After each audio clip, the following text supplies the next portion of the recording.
man. Detroit versus everybody, man. Detroit, we rep the hardest, man. We gain the hardest. You know what it is, man. Detroit, CJ, holla at your boy when we get home.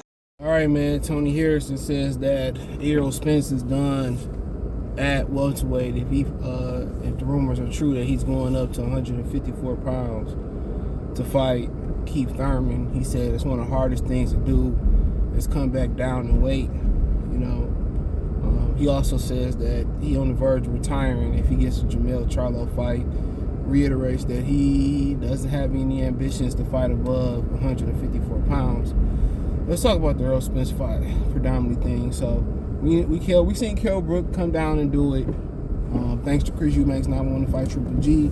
Went up to 60, came back down. It was so funny, he ain't even had a heart to go up to 154 pounds. For real. He wanted to bring a lot of the top guys down to a clutch weight. So you just knew him going up versus Triple G was a money grab. Roy Jones did it. He put all muscle on and moved up. I don't know who prescribed that or who told him to do that. But that was the worst thing. Then he tried to strip the muscle down, and that was it. You can't put all muscle down and then next fight, and I think it was the same calendar year, make the weight. It don't work like that. That was just bad advice, and that was just stupid of him, and wasn't a smart thing to do. So historically, you have guys that have done it. They go up and move back down, and usually when you around that 30 mark, your body started to change, bro. Late 20s, 30s, your body started breaking food down differently. And don't forget your bone density. That's how I was explaining to somebody in the gym. I said when you get into your mid to late 30s, early 40s, that's a power lifter's prime. People that body like that really power lift in them powerlifting competitions, that's their prime because you start to get your grown man strength. Your bones become more dense. That's when you get that grown man weight. You know what I'm saying? So your bone density, your bone frame, starts to change, and you know what I'm saying? You start to, put on, get that man structure. That's why you see a lot of them in their primes right then and there at their strongest. You can lift as much as you want, take as many steroids as you want, but nothing is like natural bone structure and growing into a grown man strength. That's why they call it the grown man strength. So when you in that 30 mark, your bones started to kind of get more dense, your body break food down, and then you add on he less active. Yeah. And if he come back down and get whooped, obviously in his mind, that's a moral victory. Where I could have, if I would have stayed down there, I'm telling you that's what Kell Brook did.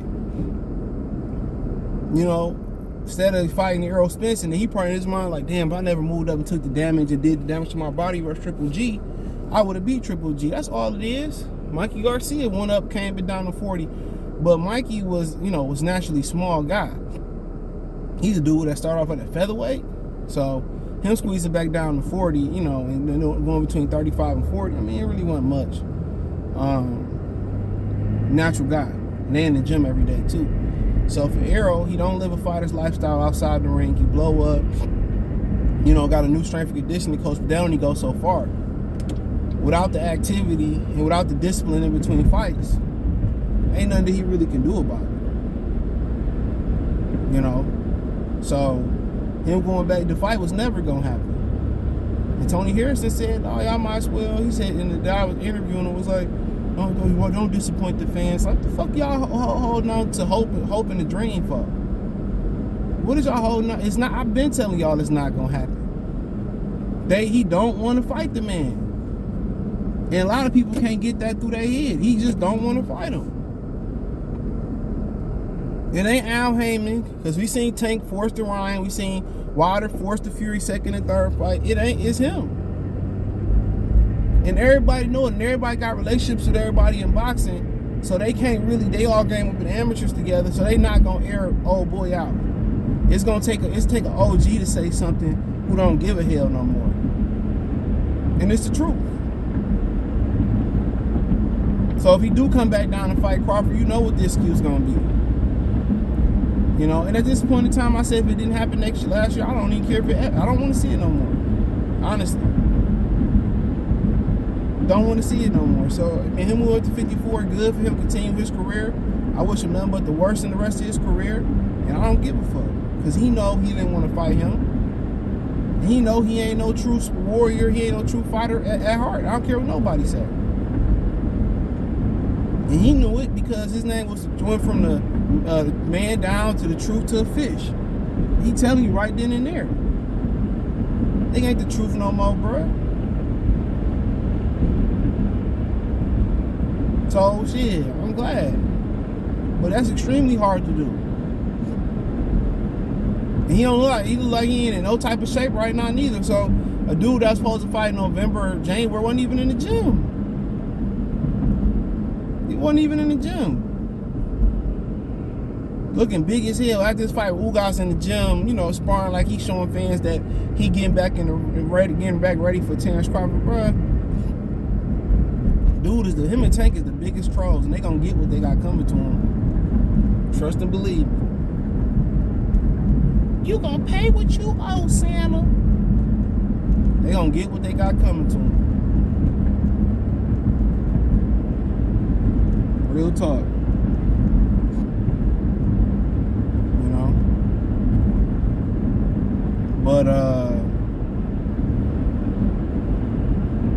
But and it is what it is. It is what it is, man.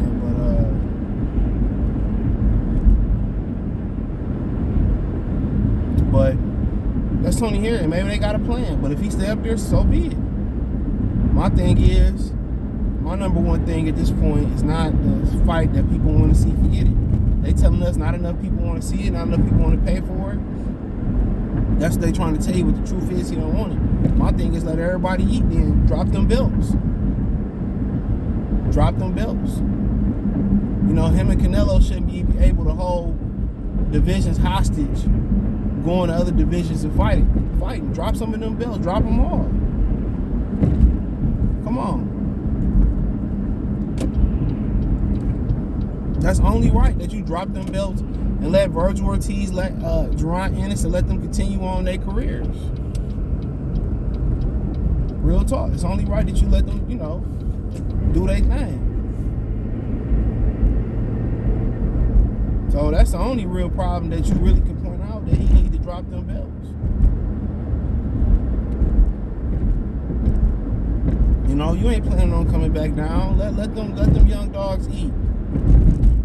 And these dudes love to hold up divisions, and they love to do shit like that because they just little cornballs. Errol Spence a cornball.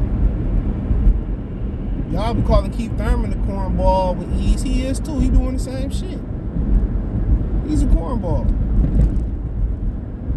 A suburban kid, you can tell, who don't have the heart of the streets. He want to be a street nigga. There ain't nothing cool about being no street nigga, Earl. You ain't even got enough nuts to strap it on and fight Terence Crawford. That's the crazy thing about it. You ain't even got the nuts. And Tony like, he'd be great at anyway. Man, fuck that nigga. He ain't even great at welterweight. How the hell you gonna be great at 54 and 60? That's my thing. How? You don't even believe in yourself versus a lightweight, bro. Ain't that wild? You gotta be a PBC, and then part of your contract is you gotta kiss other fighters' ass and put them on a pedestal and sway people's opinions. You ain't gonna sway my opinion, nigga. I ain't listening to what a nigga gotta say. I'm looking at the actions. That's where I'm at with it. I'm looking at what people doing, how they moving, how they speaking. I'm looking at body line. I'm just looking, bro. You ain't gotta say much to see if you got respect or don't got respect for me. And when I make that determination, then I'm gonna move accordingly. You know? But, you know, Tony Harrison said that, you know, in the Ryan Custer interview, and he said in the interview with Fight Hype that, you know, he about to retire. He said all he want to do is, you know, fight Jamel Charlo, you know, get his get back. He said him and Charlo text and hit each other on Instagram, and, you know, he won his rubber match, and You know, then after that, he retired. Said he don't have no ambitions of going up to 160. He said that over and over again. So, like I said, man, you know, everybody different. You know, Marvin Hagler didn't have to move out of 160, but you got to understand he was too small for 75, and 68 was a European division. I believe his first title shot after, 43, 44 fights was over in Europe. He got robbed. He did come back a couple fights later and beat the guy. So you can understand that. It wasn't like 68 now where it's multicultural. You got American flavor, you got European flavor. It's predominantly overseas. And it was 60. That's a original legendary division. 54 ain't no division to make no career out of. Quite frankly. It ain't no, you know, it's a catchweight division. That's why, you know, one of the reasons why Jermell Charlo don't get respect as a pound-for-pound fighter, in some people's opinion, plus his attitude, but nobody really care about 54. It's never, even though one of the biggest fights happened in 54 in boxing history between Oscar De La Hoya and Floyd Mayweather, but, you know, really, you know, it wasn't because of the 54-pound division. It's what they did leading up to that. Welterweight, you know, junior welterweight. I mean, you look at the catchweight divisions. What division really getting the respect like that, bro? Cruiserweight, you know, super middleweight, junior middleweight, junior welterweight, super featherweight. Come on, which division is really? So, like I said before, it's hard to make your mark at, you know, at a catchweight division.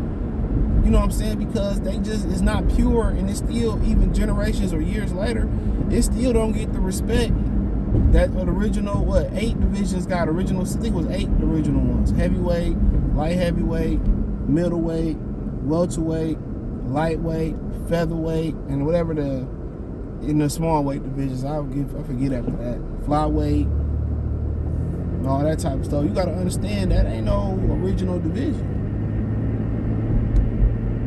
You know? In 54, it's hard to get respect amongst the other credible divisions in there. Just staying at 54. That's just a division that you start or you just passing through. That really ain't no division where you look to unify or be undisputed. And, you know, and Charlo finding that out the hard way. It ain't just his personality. They got a lot to do with it. But it's not a real division, bro. And it's not gonna get real respect. So anything above welterweight is 10-ounce gloves too. So don't forget that. That's why welterweight is so legendary, because it's the last division with 8 ounces. Heavyweight or the smaller weight divisions, but shit, whatever you want to do, that's cool. Everybody ain't ambitious, as, you know, as the next person.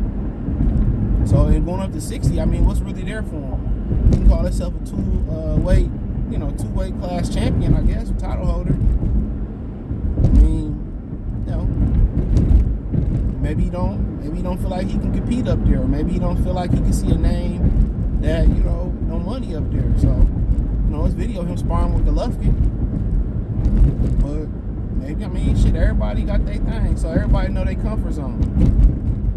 But, you know, these fighters today don't take the risks that they used to back in the day. You know, Mildred Taylor took a lot of risks, and I think people look at Mildred Taylor and say he didn't be as good as he was coming out the Olympics because he took too many bold risks. You know? And, you know, people thinking about feeding their family first, and they worry about their now. You know? So be it. When it comes to putting food on your table, you got to make the decision for your people. But he said he could retire right now and he'd be good. So that's always good to hear somebody say they can retire when they want to retire. You know? And, you know, when you're in your 30s, you know, it's time to kind of start to set that up. Seriously. You know? Seriously. I'm a huge promoter of, you know, you want to do the 401k thing, do your research on it. But also save your own money. I don't want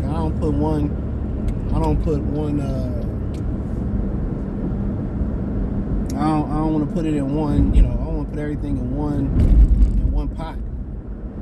You know, I shoebox it, you know, starting the stock market it, you know, yield accounts, you know, you got to spread it out. You can start your own mutual funds and shit. So you don't want to put everything in, you know, I'm more of a guy that spread it out. that's kind of the game plan, and get multiple incomes. You know, that's some, you know, all that kind of tie into that. So, you know, if you do fall off from a job, you got other things, your savings, you got other things that'll pick you up. You trading, stock market, you know what I'm saying? Content creation. You know, some people buy and resell shoes, some people sell shirts. You know, be the ultimate hustler. But yeah, that's all I got, man. Let me know what you girls and guys think. Thumbs up the video, share the video, subscribe to the channel. That subscribe button is the bell icon button. Hit all notifications, push the channel notifications. We go live or drop a video. Financially, want to support the channel, Cash App, $CJ Good 313, Venmo CJ Good 313, PayPal link in the description. Hit the link tree, find me on Twitter, Facebook, Instagram, Spotify, Anchor, Cash App, Venmo, PayPal, Apple Podcasts, Google Podcasts, the whole nine. Link tree, the first link in the description. Appreciate the love support. Check out the Box News playlist. Peace.